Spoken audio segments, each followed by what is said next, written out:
Good afternoon. My name is Dr. James Allen. I am the pastor here at Rehoboth Baptist Church, and I want to welcome each and every one of you to the Keeping It Real 100 podcast and panel discussion with our young people today. The whole concept of Keeping It Real 100 is to give our young people an opportunity to tell us what it is that's going on in their lives, to give us as people of faith an opportunity to hear what our children are experiencing and what our children are living. How can we teach them had we not know what they're going through? So we're giving them this opportunity, and we're so grateful that they have come out and taken the time out of their day to share with us so that we can learn from them. So without any further ado, we'd like to invite each and every one of you to take a seat. Let's hear what our young people have to say. Keeping It Real 100 podcast is made possible by the Ormond Center of Duke University and the Rehoboth Baptist Church Outreach Foundation. So thank you. Let's enjoy.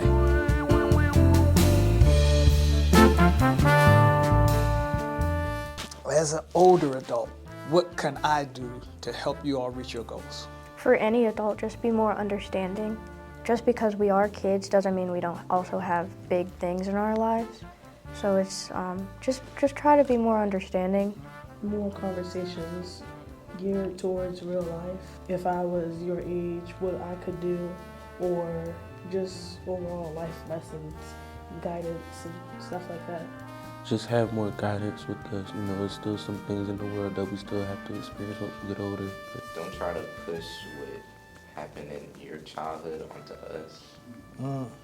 Because it's a different time now. There's more stuff out there in the world, and there's a lot of more things that mean something to people now than it used to. Let me ask y'all this last question. Social media, is that a good thing in your life or is that a bad thing in your life? It can be a bit of both. Okay. I go on social media to laugh sometimes. If I'm upset, I'll just scroll and look at funny videos to help me uplift my mood. But other times it can be bad, seeing what other stuff goes on in the world outside of the United States, and the problems that they're having overseas and stuff. It can be really upsetting knowing that we're here having sort of a happy life and there's people overseas that are struggling to even get through the day. social media sometimes can be draining for an individual.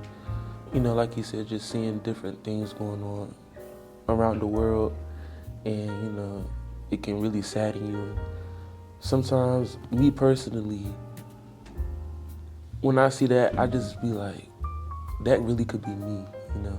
Sometimes it makes me happy, sometimes it makes me sad. I found the best way for me to see good things is for me to post things. Because with social media, sometimes if you generate a certain amount of things up there, like you post some positivity and everything, what it'll do is it'll bring back positivity towards you. So sometimes it's good, sometimes it's bad. It's just sometimes I do get a little sad when you see other people from other countries, like they said, doing bad or whatever, or the people that's up there that's trying to scam you sometimes, and you can't really tell if a person actually needs help or if a person is just trying to scam you out of your money because they see that you're a good, genuine person based off the things that you post on social media. I think it's both good and bad. Just the positivity part is really good, you know, like seeing a funny video, it makes you happy, or posting yourself and people are like, oh, you're so pretty, or stuff like that. That makes you really feel good. But then there's the stuff you see on the other side of social media with things happening overseas that makes you really realize that there's bigger things going on than your little bubble. And then even seeing somebody that doesn't necessarily look like you, but you wish you did, it's that makes you sad also. So it's really just even people that just graduated, and I see in their bio they'll have their college that they go to. I want to get to that point where I can probably put what college I'm attending, or even just say it in a regular conversation. So I feel like that's also a good part of social media. It makes you want to do better. You can't really say if it's good or bad. What do you all want to tell me? You got questions you want to ask me? I'm here for you. Say that you do a great job of preaching on Sundays, and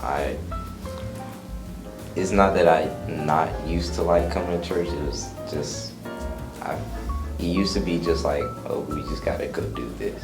But now every Sunday I enjoy waking up and getting to come to church and listening to Amen. the choir sing and listening to you preach. Thank you so much for that. Now, you know you just put the bar way up here, right? Now I got to go home and rewrite my whole sermon for the bar. Anybody else? You want to share something? What is it like being your age? What is it like being my age? Being my age is the greatest thing that has ever happened to me, because what I have been able to experience is to raise children, people who are young people like yourselves. You know, I got total 5 kids, but I didn't raise my 2 daughters like I raised my 3 sons. They were raised in the household with me. I played baseball with them. I coached football. I coached basketball, played basketball with them. We went places. Your father's in the military. I took my sons on a tiger cruise. And one of the funniest stories I'll ever tell you guys is they wanted to go outside at nighttime, and I told them, look, hold each other's hands. And they were like, hold each other's hands? I said, yeah, it's pitch dark outside. They didn't believe me. They went outside, and all of a sudden, all these big old grown 9, 10, 12-year-old boys started screaming like little girls. It was the funniest thing in our lifetime. But the beauty of all of that is now they're all parents. Now they're all fathers. And I got grandchildren. I got grandchildren ranging in age from 25 to a great grandbaby that just turned 1. And it is nothing like seeing them grow up and have somebody to play with and have somebody run around and call me granddaddy. That is what it's like to be my age. Plan what you want to do, save some money, so that when you get to be my age, you ain't got to go to work every day. You go to work when you want to go to work. You do what you want to do. Learn as much as you can. You all that's in high school right now, this is the last time in your life that you get educated for free. From the time you graduate high school, if you want to get any other kind of learning, it's going to cost you money. So take advantage of this free education that you're getting. Get it. Nobody, I don't care what they take from you, they can't take your mind. And you can be anything that you want to do. You got to have trust in God. You got to have a faith. We're not here on a happenstance. You know, we just didn't pop up out of the ocean. There is something greater, and it flows from heart to heart and breast to breast. So being my age is great, because I can love my grandbabies and send them home to y'all, to their parents.